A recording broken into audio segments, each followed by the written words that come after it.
अमेरिकी उपराष्ट्रपति JD Vance आज अपने परिवार संग राजस्थान के प्रसिद्ध आमेर महल का करेंगे भ्रमण। यहां उनका राजस्थानी पारंपरिक तरीके से किया जाएगा स्वागत। वह जोधपुरी साफा पहनेंगे और लोक नृत्य, पपेट शो और राजस्थानी व्यंजन का आनंद लेंगे। इस दौरान 12 प्रशिक्षित गाइड उनकी सेवा में तैनात रहेंगे। आज से सऊदी अरब के 2 दिवसीय दौरे पर रहेंगे पीएम मोदी। प्रधानमंत्री का यह सऊदी अरब का तीसरा दौरा है। इस दौरान पीएम मोदी वहां के नेतृत्व के साथ मुलाकात और द्विपक्षीय वार्ता करेंगे, जिसमें एनर्जी और डिफेंस समेत कई अहम सहमतियों पर लगेगी मुहर।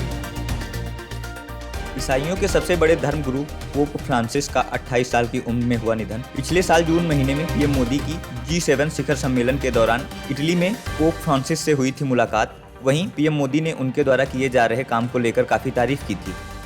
बॉलीवुड के मशहूर डायरेक्टर अनुराग कश्यप की बढ़ी मुश्किलें। ब्राह्मण समाज के खिलाफ उनकी आपत्तिजनक टिप्पणी के बाद से सोशल मीडिया पर जमकर मचा बवाल। दरअसल उन्होंने एक टिप्पणी की थी जिसमें उन्होंने कहा था कि वह ब्राह्मण पर पेशाब करेंगे। उनके इस अमर्यादित बयान के बाद एक्ट्रेस गहना वशिष्ठ ने दर्ज कराई FIR।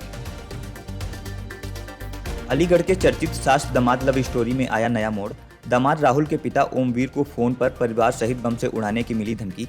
फोन करने वाले ने ओमवीर को धमकाते हुए कहा कि तुम्हारे द्वारा जो किया गया है वो सही नहीं है, इसलिए अब तुम्हें और तुम्हारे परिवार को बम से उड़ा दिया जाएगा। पश्चिम बंगाल में मुर्शिदाबाद में हुई हिंसा को लेकर सुप्रीम कोर्ट में हुई सुनवाई। कोर्ट ने कहा बेजुबानों को न्याय मिलना चाहिए, लेकिन उचित तरीके से। इसी के चलते कोर्ट ने याचिकाकर्ताओं के वकील को याचिका वापस लेने और बेहतर दस्तावेजों के साथ दोबारा याचिका दायर करने की दी अनुमति। राहुल गांधी के बयान पर डिप्टी सीएम केशव प्रसाद मौर्य ने जताई नाराजगी। कहा राहुल गांधी की राजनीति अब भारत की छवि को विदेश में धूमिल करने तक सीमित रह गई है। लोकतंत्र, संसद, न्यायपालिका, जांच एजेंसियों और हिंदू संगठनों पर बार बार अशोभनीय टिप्पणी कर वह देश की प्रतिष्ठा को गहरी ठेस पहुंचा रहे हैं। सपा प्रमुख अखिलेश यादव ने बीते दिनों प्रयागराज में आयोजित एक प्रेस कॉन्फ्रेंस में सरकारी विभागों में नियुक्तियों को लेकर कई आरोप लगाए थे। इस दौरान उन्होंने विशेषकर पुलिस विभाग में जाति विशेष का जिक्र किया था। अब इस पर यूपी डीजीपी प्रशांत कुमार ने प्रतिक्रिया दी है। डीजीपी ने कहा सभी लोग जिम्मेदार पद पर हैं, उन्हें ऐसी टिप्पणी नहीं करनी चाहिए। लखनऊ में पुलिस ने एक स्पा सेंटर पर बड़ी कार्रवाई करते हुए 6 थाई महिलाओं को किया गिरफ्तार। यह कार्रवाई उस वक्त की गई जब पुलिस को स्पा सेंटर में संदिग्ध गतिविधियों की सूचना मिली। जांच के दौरान सामने आया कि ये सभी महिलाएं भारत में बिना किसी वैध वर्क या एम्प्लॉयमेंट वीजा के काम कर रही थी। आगरा में दलित बेटी से दुष्कर्म की घटना पर सपा सांसद रामजी लाल सुमन ने दिया विवादित बयान। दरअसल सपा सांसद पीड़ित परिवार से मिलने उनके आवास पर पहुंचे थे। इस दौरान उनसे पूछा गया कि क्या सपा मुखिया यहां आएंगे, तो सुमन ने कहा कि यह इतना बड़ा मामला नहीं है कि वह यहां आएं। उनके इस बयान की सोशल मीडिया पर काफी आलोचना हो रही है। उत्तर प्रदेश के व्यावसायिक शिक्षा कौशल विकास राज्य मंत्री कपिल देव अग्रवाल ने सुशांत गोल्फ सिटी स्थित एक निजी होटल में 3 दिवसीय क्षमता वर्धन कार्यशाला का किया शुभारंभ।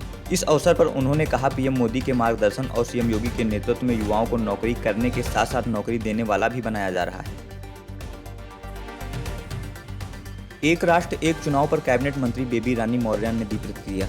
कहा यह देश और जनता के लिए उठाया गया उपयोगी कदम है, जिसकी बात राष्ट्र हित में भाजपा कर रही है। अगर एक साथ सभी चुनाव हों तो इससे कई फायदे हैं।